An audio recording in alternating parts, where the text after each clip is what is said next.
Hello YouTube, it's Ranger Reno, back at you again. Living life large, living it to the full.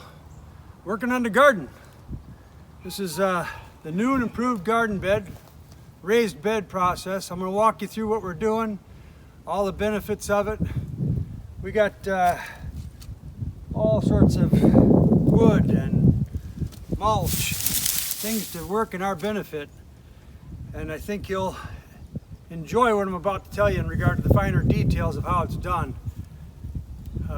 We've been working pretty hard to cut these logs, but it creates a nice effect where when you sit down, let's go this way, you can work in the garden without hurting your back or your knees.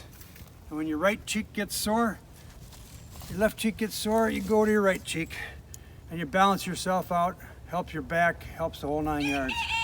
All right there within your reach. These beds are beautiful.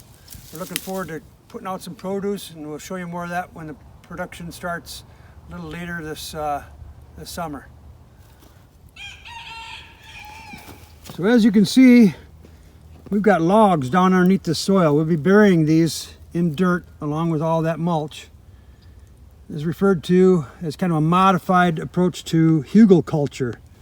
The idea is that the logs will decay once they're under the soil, but they'll also provide nutrients to the plants, retain moisture, and mycelium. Yep, the mycelium. So the mushrooms can grow on here and everything, so these will produce that mycelium. And then there's your psyllium, and I'm psyllium, according to Mrs. Ranger Reno.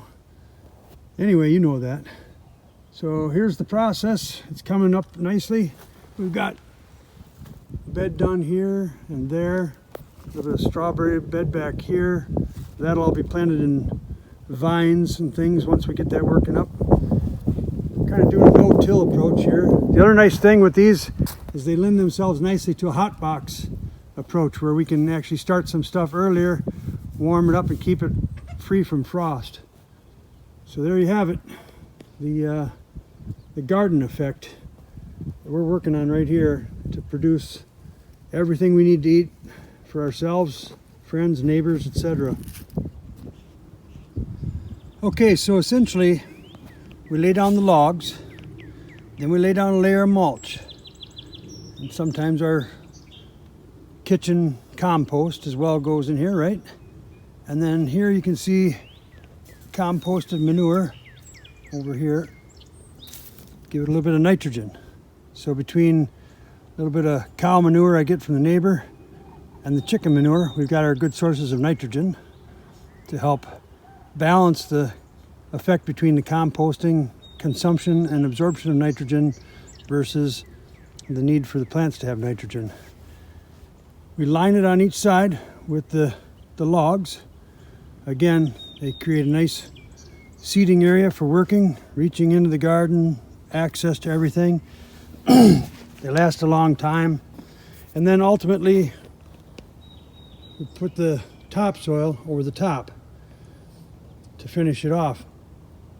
Sure, there'll be some settling, but a couple spring rains, no big deal. We'll have that covered.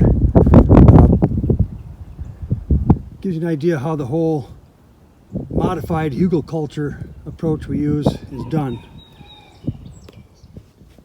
So the walkways in between the raised beds will all be filled in with wood chips. You see them down here. Wood chips, we lay down some cardboard, lay down wood chips, no weeds. It's a weed-free environment. In fact, underneath each one of these beds is cardboard as well to keep the indigenous weeds out of play. But this is really working out well for us. Of course, using Hugelkulture requires nitrogen to help with the decomposition process, because as the wood and compost decomposes, you'll have loss of nitrogen. Here's my nitrogen builders right here. Hello, girls. They give me eggs and they give me great nitrogen for putting in the garden, don't you? You bet you girls are great. Thanks so much, girls.